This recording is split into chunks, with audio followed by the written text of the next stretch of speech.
Баршаңызға сәлем. Бүгін сіздермен өте дәмді панкейкалар дайындайтын боламыз. Ең алдымен айранымызға содамызды салып, жақсылап араластырып аламыз.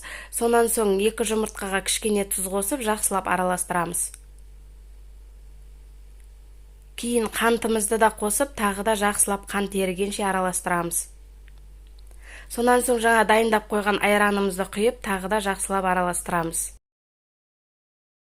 Кейін сұйық майымызды да құйып жақсылап араластырамыз. Енді електен өткізілген ұнымызға қамыр қопсытқышты салып, жақсылап араластырып алып, жаңа дайындап қойған массамызға салып, біркелкі етіп араластырамыз.